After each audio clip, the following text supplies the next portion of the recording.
I'm Kristen Adele Calhoun. I am a writer, I'm an actress, I'm a producer. I'm originally from Dallas, Texas, and I went to graduate school at Rutgers University in New Jersey, which is where I met Michael Thomas Walker.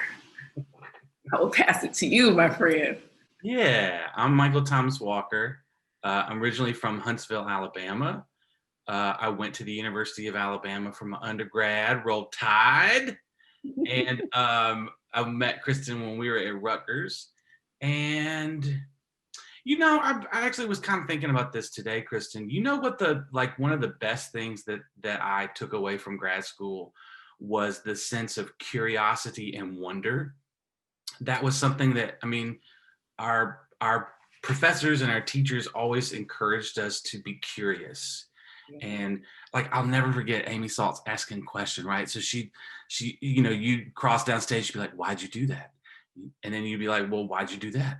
Well, then why that? And then so you start to, like, that was part of the process, was being curious and asking questions. And I think that was really informative to our friendship and our collaboration and our work together, was keeping that sense of curiosity. So the basic story of Canfield Drive is that you have two reporters who are politically very different and actually are on very different platforms. You could think like MSNBC versus Fox News. And these reporters are thrown together in Ferguson, Missouri to cover the story of Michael Brown's killing by Officer Darren Wilson in August 2014. So the story follows these reporters as they're interviewing different people on the ground in St. Louis, but actually all around the US, getting their perspective on what happened, what led to this moment, and what does healing look like moving forward. So that's, I think, Michael, would you add anything to the overview of that? Yeah, I think the only thing that there are a couple of surprises that are in the show that are like, there's a couple of commercials, and there's some pieces that there's a Black Lives Matter meditation that I wouldn't necessarily say they follow the linear arc of the play, but they are integral pieces to the show. The way this show kind of was birthed or began was that Kristen and I, along with our friend Stephen Tyrone Williams and my wife Kate, we were all doing like a play reading series in 2014, and we would get together and read scripts. And I guess it was August 4th, right? The day that Mike Brown was killed, we were reading a play, and all four of us just immediately felt that we no longer needed to read plays, but we wanted to have an artistic response to what was going on, and that the things that we were seeing on the national news and the things that we were seeing in media were not reflecting what was happening in social media and what people on the ground were saying. You know, it's funny how Alabama actually really plays into this story, because our first trip together was to Alabama. We road tripped from New York, the four of us, that Thanksgiving right afterwards. And there had been a huge uprising around Thanksgiving because that's when the non-indictment came out. And they decided to not indict Darren Wilson. So we were traveling and talking about what this play could be, talking about what our questions were, while there were uprisings in all 50 states in protest of this non-indictment. And so we went and we celebrated Thanksgiving with your family, Michael, with Aunt Jeannie, and then went on down to the football game. But it's interesting to me to think about like the role that Alabama, with two of the people from the initial team being from Alabama, three of us having Southern roots, and then you and I being the actual co-writers of the play, both having Southern roots, and how I really think that impacted the way we looked at the history of the moment in a specific way. Because I think in the South, we're always looking back, for better or worse. We're always like either glorifying the good old days or looking at what's come before with a sense of pain, depending on what community you come from. So I think that For me, like our Southern connection feels really important to like why we were curious about this and why we asked the particular questions that we did and why we asked the particular people that we ask as well. Yeah, and I'd also say for me that one of the things I wasn't really, I mean, I'd been to St. Louis before, but I'd not spent significant time in St. Louis. And one of the things that I learned and really began to see was that St. Louis is in many ways a southern city, Mhm. and Missouri is a southern state. I do think it changes where you are, like in the state of Missouri, but for sure there were all kinds of southern influences, and hearing some of the way people talked and the food and there was a lot of southernness in St. Louis. Yeah, for sure.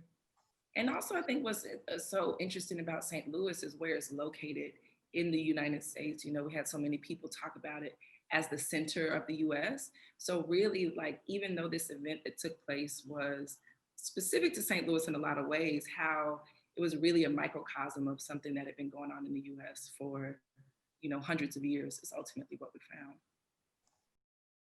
So the process to write Canfield was long and beautiful, I'll say. It was like raising a toddler or something because what was it, Michael, 4.5 years before it got on stage? Yeah. So like we said before, started with this road trip, started with a group of friends, or really started with this play reading group that led to a road trip that led to a decision, we're doing this. And we knew that there were voices that weren't being included in the national discourse around what happened in Ferguson or what was happening in Ferguson. And so we wanted to talk to those people. We wanted to hear from the people that were tweeting really interesting things. We wanted to hear from the people who were on the ground, who we felt like weren't really being amplified in like national media. So we decided, well, we started to do research around other interview-based plays. So we started to read a lot of plays in the same vein. And Michael and I had actually done Fires in the Mirror by Anna Devere Smith in grad school, which I think really informed like how we began to create and think about this work. So we did research in that way. And then we decided that's the sort of play that we wanted to write, at least in some part of it, because the play isn't just an interview-based play. It also has a narrative. It also has the satire. It also has these other moments like the meditation.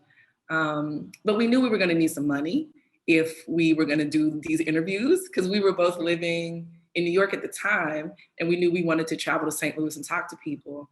So we started looking for grants, and we were super fortunate to get a grant from the National Performance Network, the Creation Fund, I think is the name of that grant. And the way that grant works is you have to have two co-commissioners. So 651 Arts was our first commissioner, which is a Black arts organization in Brooklyn. And we went to them, and Shay Wafer was their, I think, executive director at the time. And she was like, well, I'm interested in this, but there's no way we're going to do anything about St. Louis and not talk to Ron Himes at the St. Louis Black Rep. Like, it just cannot happen. It would be disrespectful, inappropriate, and out of order. And we were like, you're absolutely right. So then I think I went down to St. Louis first, Michael, and met with Ron, told him about the vision, told him about the team. And then they said yes, miraculously, to these artists who they really didn't know. But I think they were able to see that our intentions were right, that we really wanted to not just get to the bottom of what happened, but figure out how do we move forward as a nation? Is that possible? How do we have these conversations across the aisle? So after we got the money, then we started traveling. Michael, I've talked plenty. I'll let you say what we did after that. Yeah, one of the things that reminds me, Kristen, is that for me at least, it was a very educational experience in the sense that I went into it thinking, oh, well, we'll go to St. Louis and everybody will get on board and say yes, and they can't wait to like talk to us and share their stories. And that was not what happened. I can't remember her name, but she was the head of an arts organization there in St. Louis, and I'll never forget that she literally looked at Kristen and I when we were interviewing her, and she's like, do you not think we have artists? Do you not think we have writers? Like, what are you bringing to the table that is unique? Which in the moment, took my breath away because I was like, ugh. But in the end, it was actually the question that we needed to answer was that what are Kristen and I doing here that is different, and how are we asking questions that haven't been asked before? And also that, initially in our grant, we said, we were wanting to give voice to the voiceless. When one of the things that we learned very early on was that the people we interviewed were not voiceless. Right. That it was what we were doing was trying to provide context for what they're saying, to amplify those voices, to make those voices heard, because there were people on the ground who'd been doing this work for years. Decades. Yeah, Decades. decades. Yeah. And while we didn't know who they were known in the community. They were known in St. Louis. And Ron was very awesome about that, about saying, well, you can't do this play without talking to Starsky Wilson, or you got to talk to Rabbi Talby. Like, there's people you have to go see. Dr. Wright, Dr. John A. Wright. Right. Yeah. And that's really what happened, was that we went and met these people and started collecting, gathering these interviews. Some things came sporadically. There were parts of the play that happened. Like there's a little bit of some text at the beginning of the play now that's maybe like an invocation. That piece was written pretty early on. And then there were like bolts of lightning. Like Kristen had this like thing where she did like a little Paula Deen episode satire that was just like, wow, it was electric, right? But how does that fit into these gathered interviews? And I think our initial response was to say, well, let's tell our story. So this is Michael and Kristen, and we're going on a journey, and this is what we're doing. But that limited us. And a great mentor of ours, Amy Saltz, she said, if you don't make these people you, and you make them something else, it gives you permission to have them grow further or go further, or that there's some type of conflict. Yeah, they can behave badly, because for the most part, you and I got along on the journey. I mean, we didn't always. There were plenty of things that you and I didn't agree about, but for the most part, we got along. Oh, yeah. And so I think Amy's point was, it's theater, and we need to see people behave badly. And it was such good advice, because I mean, you look at the current political climate, and people behave so poorly with one another on, both sides of the aisle. So it's like, interesting to put that in a play and see, is it possible to come together, and what does that actually look like? So we got this list of people that we thought were interesting. We got a list of people from the St. Louis Black Rep. We talked to other people who, were like, you have to speak with so-and-so. So we had our list of people. We would call them, we would email them. I think, Michael, I'll let you speak to the shock you had with how white people didn't want to talk to us. Like, Black folks were much more willing to show up for this conversation. But there were some real obstacles around who would come to the table to actually discuss this stuff. But for the most part, I mean, we found a lot of people who just said yes, that were just like, tell us where to meet you. And we met people in McDonald's. We met people in the hotel lobby. We met people, in their offices. We went to wherever people said come, and we met people in their homes. Elizabeth Vega invited us into her house, into Art House, and we sat down with the recorder. We had a list of questions that we asked everybody, and yeah, that's how we did it. I think the thing that stuck with me the most, Kristen, and I know I said it a lot when we were there, but it just disappoints me, is that we reached out, Tina, to, I'm going to say 16, maybe 15 clergy members, white churches in Ferguson, and nobody would respond. Nobody would talk to us. Nobody would answer. I mean, and I wrote an email to the Catholic priest, because the church was very visible. And I was like, hey, I'm Catholic and I'm here in town and love to chat with you, and nothing. And it just kind of blew me away that the flip side of that, right? Here is Rabbi Talby, here is Starsky Wilson, and they're out there marching, they're out there protesting, they're serving. They are literally serving the community in a myriad of ways. And then, Kristen, there was also that, you remember that lady at the uh, I Heart Ferguson store? Of course. Uh-huh. Yeah. So then there were some people who maybe didn't want to participate, who we then allowed to anonymously participate, and on both sides of the issue, right? That there was a police officer that we spoke with who did not want their name to be shared. So yeah, there were definitely some hurdles to overcome, but there were also some big names that I thought there's no way we're going to get these people to talk to us. And then here's the mayor, here's the police commissioner, and they were more than happy. And Nicole Hannah-Jones, who's now a Pulitzer Prize winner, people like that Michael just, I think, Googled and sent an email to, and she was like, all right, sure, we can talk. So sometimes we just got lucky. And I think another one of the obstacles, Michael, you spoke to this earlier, but some people were like, well, who are you? Who are you? Why should I tell you anything?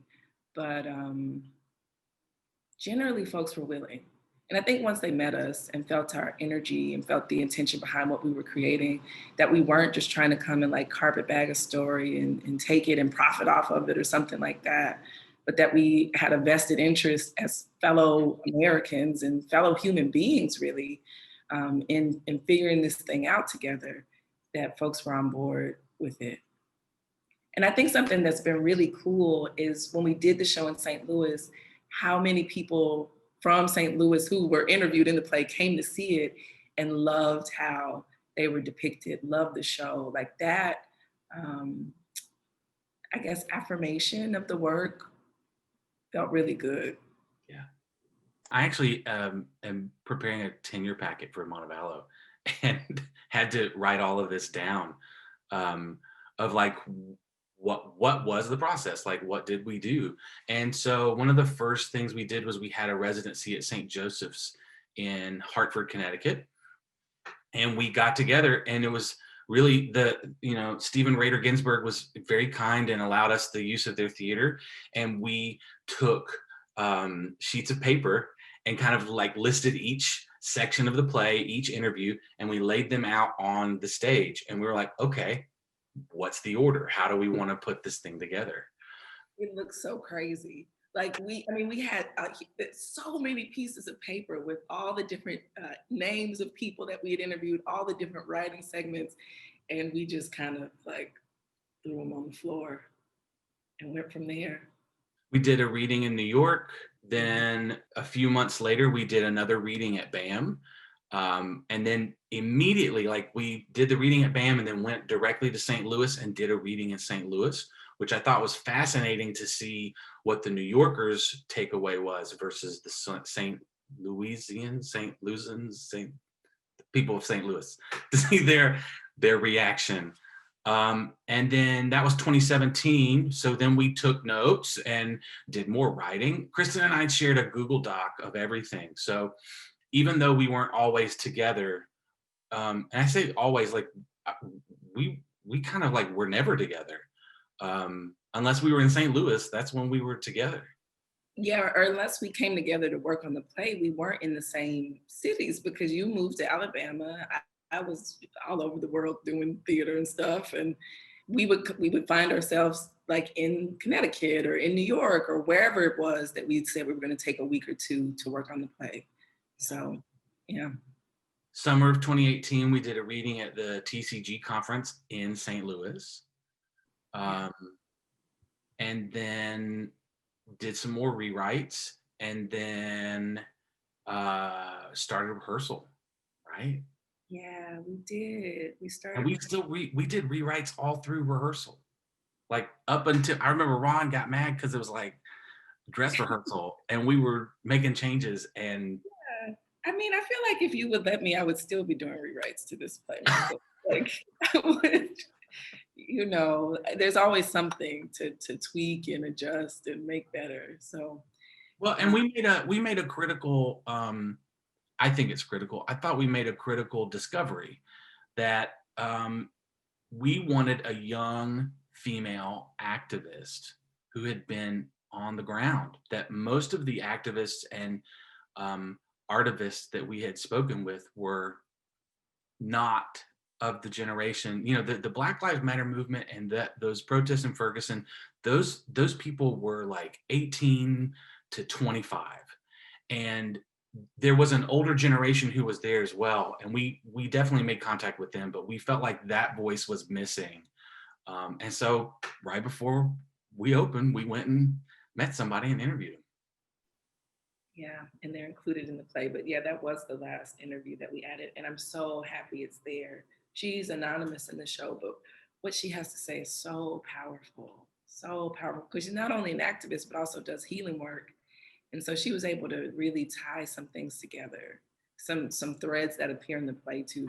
Her monologue ties together really beautifully. Oh, and I wanted to add too that our readings were directed by Ron Himes, who obviously runs the Black Rep, is the founder and is the artistic director there, but also by Melissa Furlet, who is a classmate of ours, directing classmate from Rutgers. And she actually, we did a week-long residency at the Denver Center. They gave us a week, I think at the end of 2017, and Melissa directed that. She directed the reading that we did at TCG because Ron was out of town. And also she helped us when we were in New York. When we did that first reading, she helps kind of give the cast some guidance. And so I want to make sure to honor her presence in the play too, because, you know, it wouldn't be what it is without Melissa's influence. Oh yeah, 100%. It was done at Webster University, which is in St. Louis. And it was done during COVID times, which was quite a journey because the chair of the department at Webster, actually Ron called us and was like, hey, I think this is going to happen. And they're going to ask me to direct it. What do y'all want to do? And we were like, sure, let's do it. But things changed so much with COVID and with their approach. Like Ron had to do a lot of work to kind of figure out the logistics. So they ended up taping it and then provided a link. So Kristen and I had access to watch the show. And, I shared this with the chair and I shared it with Ron that like, it also was revealing, like to see a production that Kristen and I were not involved with, but still had Ron attached to it, how there were things that were very much the same, but then things that were so different. It was cool. It was really cool to see. I mean, I think the more people that get to see the show and go on this journey, the better. Michael, I'm not sure if you mentioned this, that it was also done at Bristol Community College too. And they did a full production of it pre-COVID. And I think Georgia State actually did a COVID reading of it too. So yes, it's definitely out there. We would love for more and more audiences to get to experience this particular journey. It feels so right on time for the conversations that are happening, unfortunately, that we're still having nationally, but I do think that Canfield Drive helps push the conversation forward and gives people more things to think about. I think all good theater changes us in some way. It moves us, whether that's emotionally, moves us to think about something different. And I think, we didn't set out with any agenda really in terms of making people think about things with any particular leaning. We were just asking questions. And I guess what's really interesting to me is how, back to Michael's point around curiosity, how just asking the right questions really can send someone's life in a whole new direction, and how we have to be willing to ask questions and really listen to the answers. So yeah, I think when theater, for me, as an audience member, as a creator, is at its best. It's when it's asking really good questions, really leaning into the whys and the what ifs. And I think tremendous change comes from that place, you know, of really living in that place of curiosity and wonder, like, well, what does it mean to have this other lived experience that I've never considered? And I think theater really gives us the chance to get in there, as Deborah Hepball, our acting teacher, would say, to really like sit down in somebody's life for a couple of hours and see, you know, well, what is going on in here? So yes, I'm a huge advocate for that. And I think it's beautiful when it's done well and necessary. Yeah, I think the only thing I would add is that both Kristen and I are educators. And I don't mean that that's all we are. It's just certainly a strong part of who both of us are, is that education is at our core in some way. And I think that was part of the intention of the play, was to pull back some of the well, I don't even want to say it was the intention, right? The intention was to go and to find out what was going on and to share these stories. But we never censored that. And as a matter of fact, we dug deeper into it because of our curiosity, with the hope that it would make change. You know, something Kristen has really taught me, and I think it's really through her actions and through the way, just like the way she speaks, that if you put intentionality behind something and you say it out loud, that there's great power with that. And I think I have, in the past, I took those things for granted, that I just assumed people knew what my intentions were, or assumed, hey, I'm going to start this project and we are all on the same page about the intention, right? But to actually define it and sit down and say, wait a minute, what is the thing we want to do? And that every step of the way we will have intentionality in the words we write and in the creation of this play. I think that Tina, I think, gets at a little bit of the change. How do you make change? And I also am fully aware that it's incremental, that someone came and saw our show and maybe that was the spark, or that was the thing that began to have them question or ask questions or get curious, that it's not just a light switch. Talking with some students about this the other day, that I want to stay focused. I think that there are some people who have this idea that, oh, okay, well, COVID's going to change everything, and the theater's going to be more inclusive, and we're going to hire more actors of color, and we're going to do more work by playwrights of color. And I just said to them, like, if that's the case, then why are Broadway theaters, are they becoming more accessible for handicapped people right now? Like, they're not. There's nobody in those theaters. They have the time, they have the ability to make changes. So I don't want to come out of this like Pollyanna, that like everything's gonna magically be fixed or be changed. But I do think that for me, the other side of COVID is I think it has to be theater that is more community and less commercial.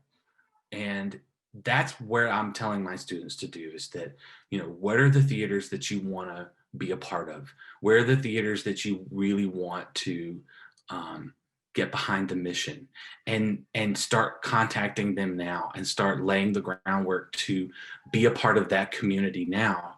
I think you're already seeing, and I don't know if Kristen, if you, what your thoughts are on this, but I think you're already seeing people leave New York and maybe move back home or move somewhere else, and wanting to to do theater that's, again, more community-based, that's more about this particular place. What are the stories that we want to tell right here that are integral? What I think this moment is also highlighting for me is how so many of these of our smaller community-based theaters have always known how to thrive, how to create art with limited financial resources, with perhaps limited audience even, and have made beautiful stories and haven't needed these huge budgets. So I think something this moment is highlighting for me is how much leadership there actually is in theaters like Theater Tuscaloosa, in theaters like the St. Louis Black Rep, and how I really hope this moment will help to balance out the funding structure, which I think has been imbalanced for generations, where you have often in most major US cities, a few organizations in town that get the big grants, they get all the money. But when we were on the call with Webster University, remember that first meet and greet we had, Michael, where they had the leaders from the theaters, from all the theaters in the community basically come. And you had the person on the call with the largest budget who had the least hope for the future, the least understanding of what this moment means, and really preaching this message of the theater is doomed. Meanwhile, you have folks with these tiny little budgets who figured out how to make art, how to continue to make community. So what I'm hoping happens is that philanthropies, donors are able to see this and give money to the people who have actually been doing it right all along, who've actually been making meaningful art, making meaningful gatherings, actually looking to their community to say, what is it that you want to hear? And that there will be balance in that. And that this notion that community-based theater is somehow lesser than these, multi-million-dollar organizations, I think is completely out of balance. I think our folks who are actually on the ground, that's where the real leadership is in our arts organization. So I love that you're encouraging your students to reach out in those spaces, because I think, I don't know what the future holds, but if structures continue to fall, I think the people who are closest to the ground they're gonna have a way forward, because they've been living in it. It's like, what is COVID? If we've already been operating under these circumstances where we're under-resourced. So that's what I hope. Even outside of theaters, like I'm thinking about theater organizations, theater magazines, theater media, like I'm seeing that same thing, Kristen, that there are some of these very large theater organizations that are like, we're trying to be everything to everybody. And it's like, why don't you just be who you are and serve your mission and serve the people who need you most? So yeah, That's a good word, Michael. Serve your mission. Like, if people would just do what's in their mission statement, we so much. No, I mean that. And we'd be so much further up the road. I think, the "We See You" movement that's happening in the American theater. I think something that I've been really interested by in that movement is that just calling out people's mission statements. Like, here's your mission statement, and then here's what you've actually been doing. Or here's your statement around diversity, and here's your board, here's your staff. Like, and those things don't add up. So I think, to your point, if people would just do what they already have put on paper, you put it in your email when you said Black Lives Matter, when you said, like, we care about diversity, well, just do that. Start there. And I think we'd be a lot better off.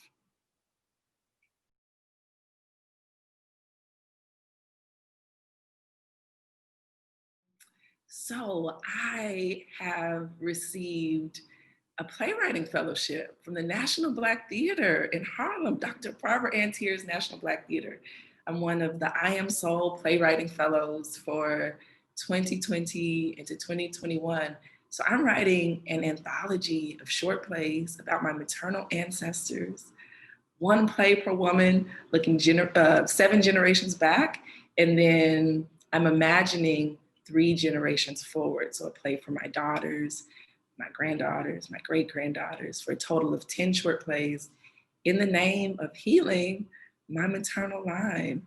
So that is my big epic work that I'm in the middle of. I was in Ghana working on that for the first 10 months of 2020. Now I'm in Mexico doing research and writing here because actually the first play in the anthology takes place in Mexico.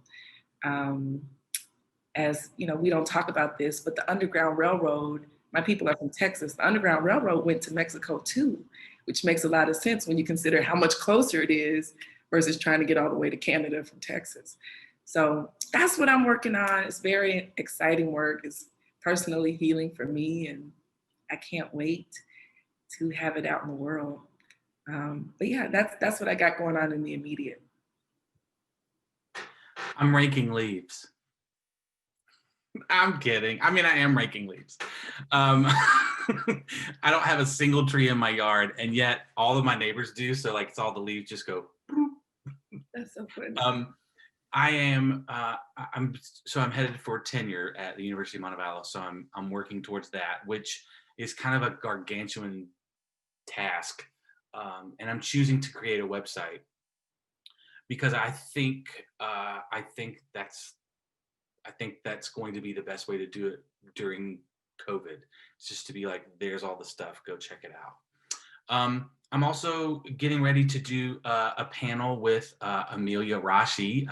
Our voice teacher was Heather Rashi, and her daughter is a casting director for HBO. And she asked me to be on a panel to discuss showcases for college and really like, what is that going to look like after COVID? So I'm getting ready to do that. And gosh, I'm recruiting right now. So I looked at 180 videos this week of young high schoolers that are interested in our program. And y'all, the future is bright. The future is bright. And I don't just mean from the talent, right? Obviously there's talent, but looking at the choices, like it's just fabulous to me to see the playwrights that are making their way into the like consciousness of high school students, that people are doing Dominique Morisseau and Juedes, and that they're choosing these playwrights that are talking about big ideas and big things that are relevant to right now. It's just fabulous to watch that and to think that the student, like, this is what they're like, this is me, this is who I am, and this is what I want to choose, or what I choose to show you. So I'm very excited about that.